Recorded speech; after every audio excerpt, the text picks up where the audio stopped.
जय माता दी दोस्तों, तपोभूमि क्लासेस पर मैं अवधेश भदौरिया आप सभी का स्वागत करता हूं।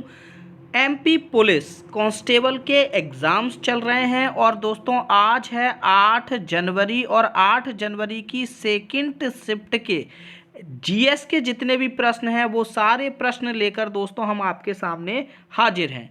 तो दोस्तों सबसे पहले बता दूं, अगर आप चैनल पर नए हैं तो चैनल को सब्सक्राइब जरूर करें और इन वीडियो को अपने अन्य साथियों तक शेयर करें। अगर आपको इस वीडियो की पीडीएफ फाइल चाहिए तो आप हमारे टेलीग्राम ग्रुप को ज्वाइन कर लीजिए। आप @तपोभूमि सर्च करेंगे तो आपको हमारा टेलीग्राम ग्रुप भी मिल जाएगा।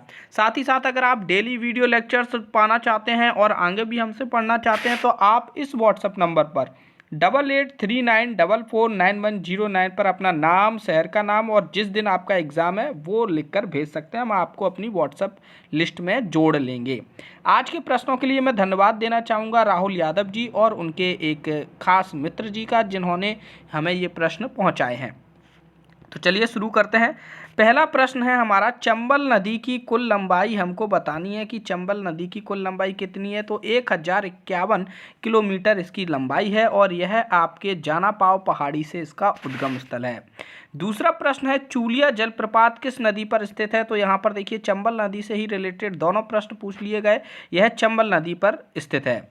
तीसरा प्रश्न है, मध्य प्रदेश खनिज निगम की स्थापना कब हुई। तो 1962 में हुई। अब दोस्तों आपको करना क्या है कि मध्य प्रदेश में जितने भी निगम और जितने भी मंडल हैं इन सभी के बारे में आपको पढ़ लेना है कि कब स्थापना हुई, क्या काम है, ठीक है, इस तरीके की चीज़ें। आगे बढ़ते हैं, इसरो की स्थापना कब हुई। तो इसरो ये आपका एक संस्थान हो गया जो कि राष्ट्रीय स्तर का संस्थान हो गया। तो अब आप राष्ट्रीय स्तर के भी बाकी के भी जो भी संस्थान हैं उनको भी याद कर लें। इसरो की स्थापना 15 अगस्त 1969 में हुई थी। डॉक्टर विक्रम साराभाई को इसका जनक माना जाता है। मध्य प्रदेश राज्य के किस जिले में राष्ट्रीय अंगूर अनुसंधान केंद्र स्थापित किया जा रहा है। तो दोस्तों रतलाम में राष्ट्रीय स्तर पर अंगूर अनुसंधान केंद्र स्थापित किया जा रहा है। अगला प्रश्न था दोस्तों, भारत भवन कब बनकर तैयार हुआ। दोस्तों ये बेहद ही महत्वपूर्ण टॉपिक है। जो आपका जो बड़े बड़े भवन हैं, जैसे कि सुबह की शिफ्ट में आपका पूछा गया था कि दिल्ली कब राजधानी बनी, कैसे किस वास्तुकार ने तैयार किया, ये सारी चीज़ें।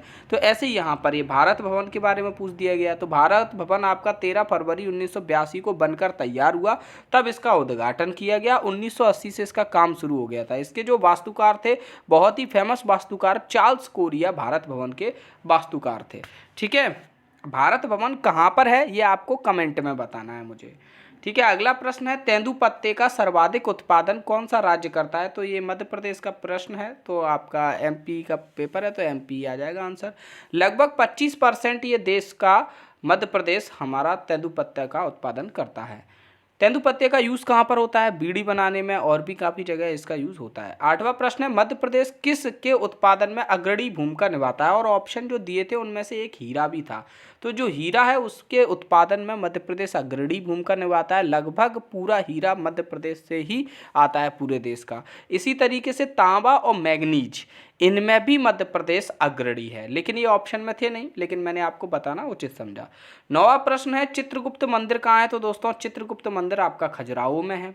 10वां प्रश्न इतिहास का प्रश्न था कि शेरशाह सूरी ने किस शासक को हराकर अपना साम्राज्य स्थापित किया। तो शेरशाह सूरी जो था ये बाबर का एक सैनिक था। बाबर ने इसको क्या किया, सेनापति बनाया, फिर इसको बंगाल का गवर्नर बनाया, फिर इसने वहाँ पर अपनी हुकूमत स्थापित कर दी। फिर इसने हुमायूं से लड़ाई लड़ी, हुमायूं को 2 बार हराया और हुमायूं को हराकर हुमायूं को इसने वापस भेज दिया और उसी समय इसने अपना साम्राज्य स्थापित किया। तो इसका आंसर क्या हो जाएगा, हुमायूं। अगला प्रश्न है, बरमान का मेला। बरमान का मेला आपका लगता है नरसिंहपुर में। और जोगेश्वरी देवी का मेला और पूछा गया था जो कि चंदेरी में लगता है, और चंदेरी किस जिले में है, गुना में है। ठीक है, तो 2 मेले आए आपके यहाँ पर। मालवा उत्सव कहाँ मनाया जाता है। तो मालवा उत्सव 3 जगह मनाया जाता है, इंदौर, उज्जैन, मांडू। कुछ और बता दें कि 1991 से मालवा उत्सव मनाया जाना शुरू किया जाने लगा और इसको मध्य प्रदेश शासन का कौन सा विभाग कराता है। तो मध्य प्रदेश शासन का संगीत संस्कृत विभाग इसका आयोजन कराता है। भारत की सबसे लंबी नदी पूछी गई थी तो गंगा नदी होती है जिसकी लंबाई 2510 किलोमीटर है। मध्य प्रदेश का एकमात्र रेप्टाइल पार्क पूछा गया था जो कि आपका पन्ना में है। राष्ट्रमंडल खेल से संबंधित कोई एक प्रश्न था और पीटी ऊषा से संबंधित कोई एक प्रश्न था। या हो सकता है ऐसा होगा कि पीटी ऊषा व राष्ट्रमंडल खेल दोनों से संबंधित होगा कि पीटी ऊषा ने राष्ट्रमंडल खेल में कब पदक जीता, कौन सा पदक जीता, इस तरीके का प्रश्न। 18वां प्रश्न था दोस्तों, मध्य प्रदेश उर्दू अकादमी कहाँ पर है, तो यह भोपाल में है। और 19वां प्रश्न, लीला जोशी जी किस स्थान से संबंधित है, तो लीला जोशी जी जो हैं उनको मालवा की मदर टेरेसा भी बोला जाता है। इनको पद्मश्री दिया गया था 2020 में ही, हाल ही में। और ये रतलाम जिले में रहती हैं, इसलिए ये काफ़ी आपके एग्जाम पॉइंट ऑफ व्यू से महत्वपूर्ण हो जाती हैं क्योंकि मध्य प्रदेश की हैं। अगला क्वेश्चन कुछ इस प्रकार का था कि निम्न में से किस पर मध्य प्रदेश सरकार का 100% अधिकार रहता है या 100% आधिपत्य रहता है, इस तरीके से। तो एक्चुअली आपने पढ़ रखा होगा, एक 3 तरीके की सूची होती है, संघ सूची, राज्य सूची और होती है आपकी समवर्ती सूची। यही तो 3 सूचियाँ होती हैं। तो जो राज्य सूची होती है उसके जो काम होते हैं वो केवल राज्य के अधिकार में रहते हैं पूरे। तो ऐसे ही वो 4 ऑप्शन दिए होंगे, उनमें से कुछ संघ सूची के होंगे, कुछ समवर्ती सूची के होंगे और तो एक आध कोई ऐसा होगा जो राज्य सूची का होगा, वही आंसर हो जाएगा। ठीक है, तो ये प्रश्न थे दोस्तों और हमने कम से कम समय में आपको ये सारे प्रश्न कराने की कोशिश की। 6 मिनट के समय में हमने ये सारे करा दिए। अब गणित के प्रश्न भी हैं हमारे पास, कुछ प्रश्न आ गए हैं और बाकी के जो प्रश्न हैं वो आप मुझे इस नंबर पर, अगर आपका एग्ज़ाम था तो 8839449109 पर आप व्हाट्सएप के माध्यम से भेज सकते हैं। ठीक है, सुबह हम गणित का लेक्चर लेके आएंगे, साथ ही साथ हमने जो बताया था अलजेब्रा का जो क्वेश्चन है x+1/x टाइप के, उनके लिए भी एक डेडिकेटेड लेक्चर कल हम लेकर आएंगे। धन्यवाद, जय माता दी।